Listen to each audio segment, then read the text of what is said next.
What I want to do right now is to list for you some of the superfoods, we'll call them, that are going to heal the inflammation that is inhibiting leptin from telling your brain you're getting too heavy, you've got to cut back your appetite. We actually have a built-in mechanism, what we call a homeostatic mechanism, in which chemicals from your body tell your brain, my gosh, you're eating too much, or you're not eating enough, and many times we don't pay any attention to these signals that come in for one reason or another.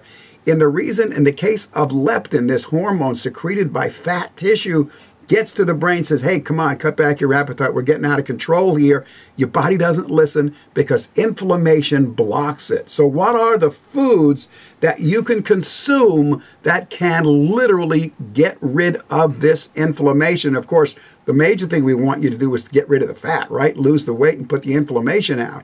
But here are some of the very important foods. I'm not going to give you all of them.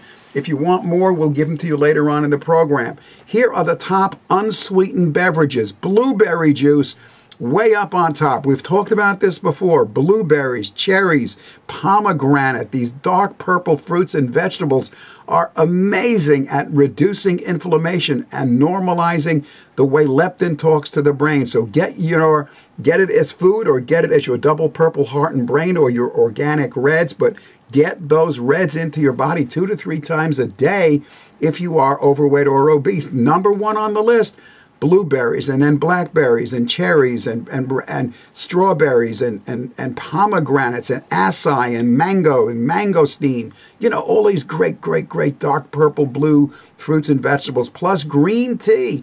Another one. Now, in the nut and seed family, almonds, sesame seeds, and walnuts. They're going to put out the fire. They're going to allow your brain to pay attention to the messages coming from leptin. So almonds, sesame seeds, and walnuts. In the category of fresh fruit, guess what? What's on top? Yes, blueberries and cherries and pomegranates again. But we've added apples. We've added some citrus like grapefruit and oranges and orange juice. These carotenoids, very powerful. These carotenoids are amazingly powerful at putting out the inflammation. Your vegetables, these are the vegetables that are so anti-inflammatory. Arugula, bell peppers, the entire cruciferous family like broccoli and cabbage. Plus we've got carrots and leeks and onions and romaine lettuce and scallions and shiitake mushrooms and spinach and even tomatoes on our list of vegetables. So it's arugula and bell peppers and broccoli and cabbage and carrots and leeks and onions. Oh my gosh, what a great treat for your body to finally put out that inflammation. Makes a big difference. The herbs and spices that are so anti-inflammatory, that are going to restore the sensitivity to leptin, are basil and black pepper and chives and cilantro and cinnamon, of course, and cloves and garlic and ginger and parsley and turmeric. Great group of nice herbs and spices.